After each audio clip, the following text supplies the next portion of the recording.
ಬರ್ತಿದೆ.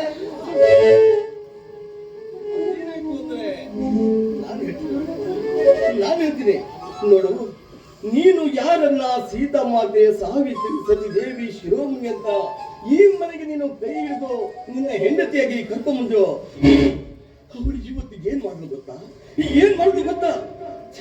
ಅವಳು ಈ ಮನೆಯ ಮಾನ ಮಟ್ಟು ಅದನ್ನ ನನ್ನ ಬಾಯಿಂದ ನೀನು ಕೇಳ್ಬಾರ್ದು. ನಾನು ಕೇಳ್ಬಾರ್ದು. ಅಣ್ಣ ಏನ್ ಹೇಳ್ತಾ ಇದ್ಯಾ? ಅಂದ್ರೆ ನಾನಿದ್ದ ಹೊತ್ತಿಗೆ ನನ್ನ ಸೀತಾ ಏನಾದ್ರು ಇವತ್ತು ನಿನ್ನ ಹೆಂಡತಿ ಯಾವ ಮನೆಯಲ್ಲಿ ಯಾವ ಇರೋದು ಸಮಯದಲ್ಲಿ ನನ್ನ ಕೈ ಹಿಡಿದು ಕಾಮಕ್ಕೆ ಕರೆ ಮಾಡಿ ಕರೆದು ಎತ್ತಿಗೆಟ್ಟ ಹೆಣ್ಣು. ಏನ್ ನಡೀತು ಅಂತ ನಾನು ಮುಂದೆ ಹೇಳ್ತೀನಿ. ಗೊತ್ತು ಸೀತಾ, ಗೊತ್ತು. ಈ ಮನೆಯಲ್ಲಿ ನನ್ನಣ್ಣ ರಾವಣನ ಹೊರತು ರಾಮನ ಬಗ್ಗೆ ಎಂದಿಗೂ ಸಾಧ್ಯವಿಲ್ಲ. ಏನು ಅಂತ ಏನು ಹೇಳ್ತಾ ಇದ್ಯಾ ನೀನು? ಏನಣ್ಣ? ರಾಘವನಿಗೆ ಇನ್ನೊಂದು ಹೆಸರೇ ಶ್ರೀರಾಮಚಂದ್ರ.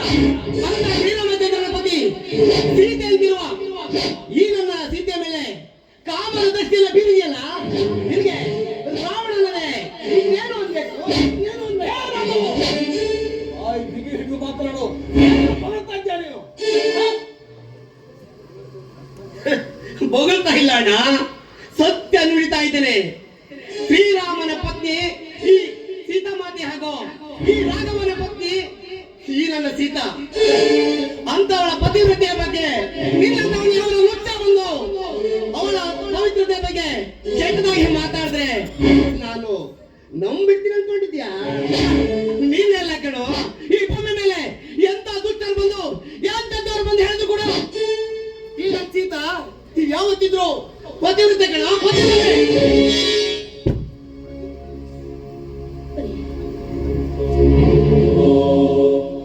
ನೋಡಿ, ನಿಮಗೊಂದು ಮಾತು ಹೇಳ್ತೀನಿ. ನೀವು ತಪ್ಪು ತಿಳ್ಕೊಳ್ಳಲ್ಲ ಅಂದ್ರೆ ನಾವು ಬೇಕಾದ್ರೆ ಬೇರೆ ಬೇಕಾದ್ರೂ ಬಿದ್ದಿರೋಣ. ಈ ಮನೇಲಿ ಮಾತ್ರ ಇರೋದು ಬೇಡ ಅಂದ್ರೆ ಈ ಮನೆಯಲ್ಲಿ ಇರೋದು ಮಾತ್ರ ಬೇಡ. ನನಗೂ ಕೂಡ ಹಾಗೆ ಅನಿಸ್ತಾ ಇದೆ ಸೀತಾ. ರಾವಣನಿರಬೇಕಾದ ಈ ಜಾಗದಲ್ಲಿ ನಾವು ಹೋಗೋಣ. ಈ ಕ್ಷಣದಲ್ಲಿ ಗಂಡ ಹೆಂಡತಿರಿಬ್ರು ಈ ಮನೆಯಿಂದ ಹೊರಬೀಳೋ ಒಂದು ನಿರ್ಧಾರಕ್ಕೆ ಬಂದಿದ್ದೀರಿ ಅನ್ನಾಗಾಯ್ತು. ಸರಿ ಮತ್ತೆ ನೋಡ್ತಾ ಇದ್ದೀರಾ? ಆದಷ್ಟು ಬೇಗ ಈ ಮನೆಯಿಂದ ಹೊರಗೆ ಹೋಗ್ತೀನಿ. ಹಾಗೆ ಹೋಗಕ್ಕೆ ನಾನೇನು ಭಿಕಾರಿ ಅಲ್ಲ. ನನಗೆ ಅಂತ ಅಪ್ಪನ ಆಸ್ತಿಯಲ್ಲಿ ಪಾಲಿದೆ. ನನಗೆ ಬರ್ಬೇಕಾಗಿರೋ ಪಾಲ ನಾನು ಕೊಟ್ಬಿಟ್ರೆ ಈ ಮನೆಯಿಂದ ನಾವು ಧಾರಾಳವಾಗಿ ಹೋಗ್ತೀವಿ. ನನಗೆ ಗೊತ್ತಿತ್ತು ಇದು ಹೀಗೆ ಆಗುತ್ತೆ ಅಂತ. ಏ ರಾಘವ, ಏನೋ ನಿನಗೆ ಆಸ್ತಿ ಬೇಕಾ? ಆಸ್ತಿ ನೋಡು, ನರಸಾಪುರದಲ್ಲಿ ಪಾಡು ಬಿದ್ದಿರುವ ಆ ಬಂಜರು ಭೂಮಿಯನ್ನ ನಿನಗೆ ಕೊಟ್ಟು ನಾನು ಕೈ ತೊಗೊಂಡ್ಬಿಡ್ತೀನಿ. ಏನ್ರಿ ಇದು ಅನ್ಯಾಯ? ಕಾಂಜೀಪುರದಲ್ಲಿರೋ 25 ಎಕರೆ ನೀರಾವರಿ ಜಮೀನು ಅವರಿಗೆ, ನರಸಾಪುರದಲ್ಲಿರೋ 25 ಎಕರೆ ಬರಡು ಭೂಮಿ ನಮಗೆ. ಇದೇನ್ರಿ ಅನ್ಯಾಯ? ಆ ಬರಡು ಭೂಮಿ ನಮಗ.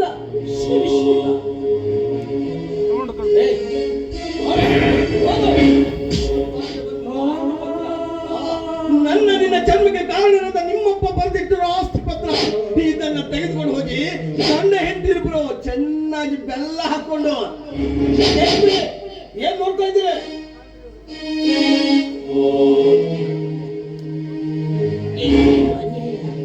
ಏನ್ರಿ ಅನ್ಯಾಯ ಆಗಿದ್ದು? ಏನಣ್ಣ ಇದು? ಕಾಂಜೀಪುರಂನಲ್ಲಿರೋ ನೀರಾವರಿ ಜಮೀನನ್ನ ಬಿಟ್ಟು ಈ ನರಸಾಪುರದಲ್ಲಿರೋ ಬರಡು ಜಮೀನನ್ನ ನಮಗೆ ನೀಡ್ತಾ ಇದೆಯಲ್ಲಣ್ಣ.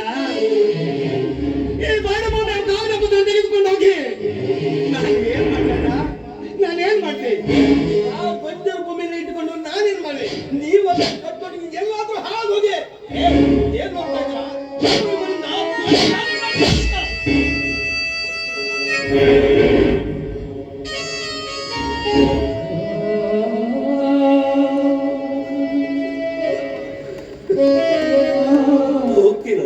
ಹೋಗ್ತೀನಿ. ಹ, ನೋಡು, ಪಾಲಿಗೆ ಬಂದದ್ದು ಪಂಚಾಮೃತ ಅಂತ ತಿಳ್ಕೊಂಡು, ಇದನ್ನೇ ನನ್ನ ಗರ್ವಾಸ್ತಿ ಅಂತ ತಿಳ್ಕೊಂಡು ಇದನ್ನೇ ತೆಗೆದುಕೊಂಡು ಹೋಗ್ತೀನಿ.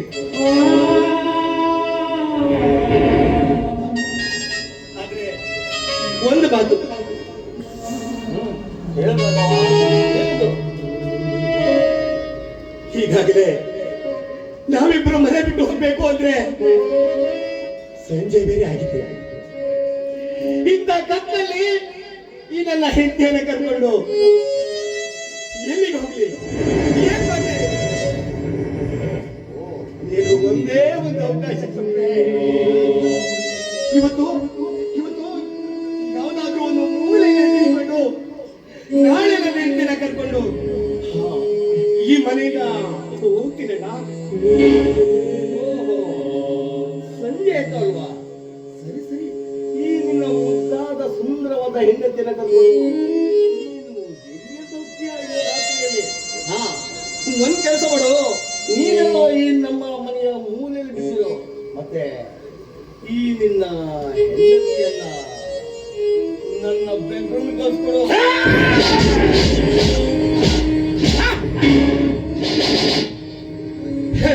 ಸಂಬಂಧಗಳ ಅರಿವಿಲ್ಲದ ಜಾರ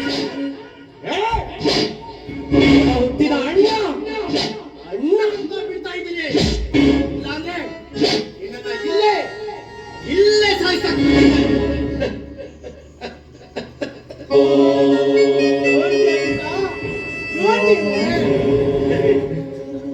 ಇಲ್ಲ ಕಣೋ, ನಿನ್ನಂತ ಪಾಪಿಗಿರೋ ಈ ಜಾಗದಲ್ಲಿ ಒಂದು ಕ್ಷಣನೂ ಇರೋಕೆ ಗೊತ್ತಿಲ್ಲ. ಹೋಗ್ತೀನಿ ಹೋಗ್ತೀನಿ ಕಣವ. ಇವತ್ತಿನ ನಿನ್ನ ಯಶಸ್ಸು ನಾಳೆ ನನ್ನ ಏಳಿಗೆಯಾಗಿ ಕಂಡು ಸತ್ಯ.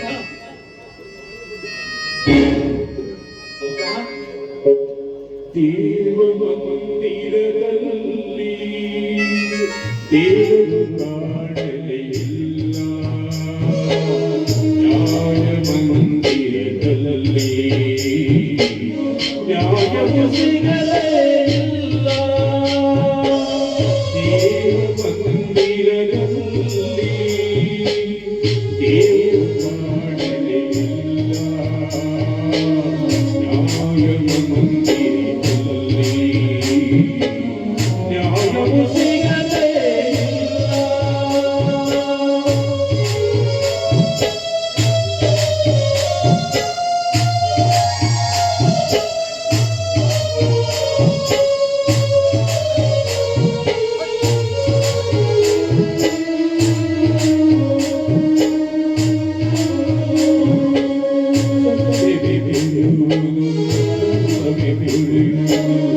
ಎನ್ನುವುದೆಲ್ಲ ಮಾತುಗಳು, ಬರೀ ಮಾತುಗಳು. ಮೋಸವೇ ಬಿರಿಯುವುದು, ದ್ರೋಹವೇ ನಗುವುದು ಎನ್ನುವುದು ಅರಿತೇ ಬಾಡುಗಳು ನಮ್ಮ ಬಾಡುಗಳು. ದೇವ ಮಂದಿರದಲ್ಲಿ ದೇವರು ಕಾಣಲಿಲ್ಲ, ನ್ಯಾಯದ ಮಂದಿರದಲ್ಲಿ ನ್ಯಾಯವು ಸಿಗಲೇ ಇಲ್ಲ.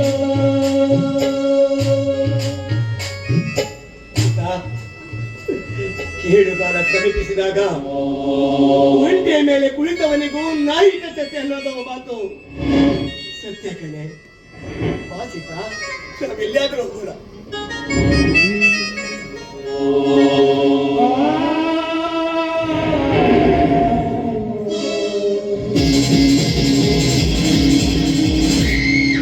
ರಾಘವ, ಆ ಬರಡು ಭೂಮಿ ನಿಂತ್ಕೊಂಡು ನನಗೆ ಚಾಲೆಂಜ್ ಮಾಡಿ ಹೋಗ್ತೀಯ? ಏ ರಾಘವ, ಈ ಗಜೇಂದ್ರ ಗೌಡ ನಿನ್ನ ಏಳಿಗೆಯನ್ನ ಸಹಿಸಲಾರ, ನಿನ್ನನ್ನ ಬದುಕುವುದಕ್ಕೂ ಸಹ ಬಿಡಲಾರ. ಇದು ಕೂಡ